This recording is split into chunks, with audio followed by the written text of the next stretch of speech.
As axudas de apoio á formación postdoutoral da Xunta de Galicia son, ou deberían ser, o principal foco de inversión na consolidación de liñas de investigación de doutoras recentes.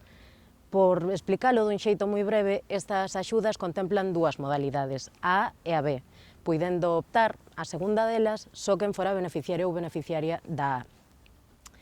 Desde a Asamblea de Investigadoras de Compostela, así como outros colectivos e outras doutrandas, vimos observando un empeoramento na calidade destas axudas, especialmente das da modalidade A, que contemplan un contrato postdoutoral de 3 anos, 2 deles a realizar no estranxeiro e un terceiro ano de retorno nunha universidade do sistema universitario galego ou nun centro de investigación galego.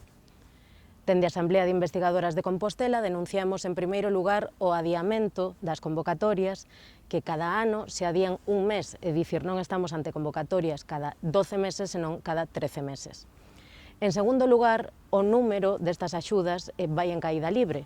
Por un exemplo concreto, en marzo de 2016, o número de axudas do Grupo A eran 55, mentres que en xuño deste mesmo ano, de 2019, hai só 46 axudas do Grupo A.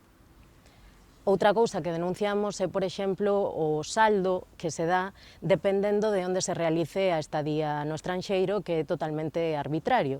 Por outro exemplo, no caso de que unha persoa realice unha estadía en países como Bulgaria ou Bolivia, recibe máis cartos que de realizala en Portugal, sendo o custo da vida moito máis caro neste último país.